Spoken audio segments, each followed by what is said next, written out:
Hello, my name is Michael Pacenza, and today is December 6, 2021.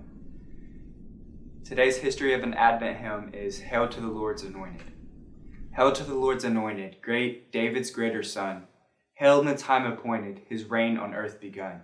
He comes to break oppression, to set the captive free, to take away transgression and rule in equity. James Montgomery followed in the footsteps of two poetic luminaries, Isaac Watts and Charles Wesley. In many hymnals, he is well represented, third only to Watts and Wesley from British hymn writers before 1850, with 6 hymns in the United Methodist Hymnal. Hymnologist Albert Bailey notes that one cannot call him a great poet, but he knew how to express with sincerity, fervor, simplicity, and beauty the emotions and aspirations of the common Christian.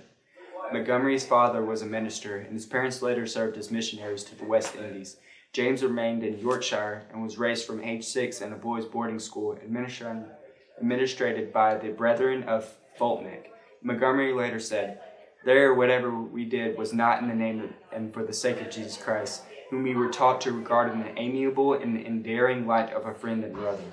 He began writing poetry at the age of 10, inspired by the hymn of Moravians, the same group that inspired John Wesley. Despite flunking out of school at the age of 14, Montgomery found a job in 1792 at the Radical Weekly newspaper in the Sheffield Register. He assumed the leadership of the paper not long after, when the previous editor fled the country fearing persecution for his politics.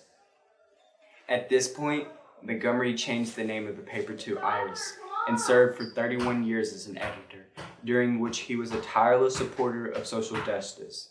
He was jailed twice for his radical views, using the time in prison to write poetry.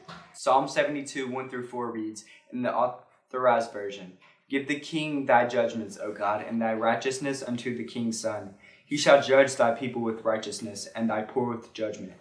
The mountains shall bring peace to the people, and the little hills by righteousness. He shall judge the poor of the people. He shall save the children of the needy, and shall break into pieces of the oppressor." No doubt, Montgomery knew Isaac Watts' famous paraphrase of Psalm 72, "Jesus shall reign."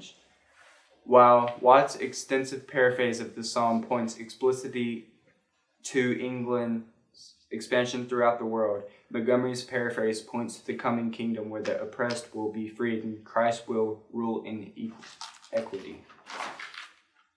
English literary scholar and hymnologist J.R. Watson would disagree with Bailey's assessment of Montgomery's poetic skills, calling him a considerable poet who was friends with the great Romantic poet Percy Bysshe Shelley. Watson suggests that Montgomery was influenced by Shelley's Prometheus Unbound, in which the end of the Jupiter's tyranny is accompanied by the revival of life on Earth in the spring as Prometheus is freed. Watson continues, Montgomery here writes a Shelleyan drama in miniature, linking it with the coming of kingdom of God upon earth. Montgomery's closing line of the final stanza, "That name to us is love," reminds me of Charles Wesley's closing line at the end of his great hymn, "Come, O thy traveler unknown," a narrative ballad that parallels Jacob's struggle in Genesis 32 with the angel at Peniel.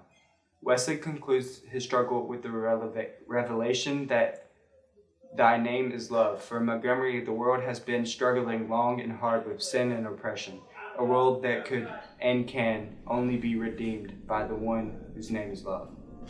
Thank you.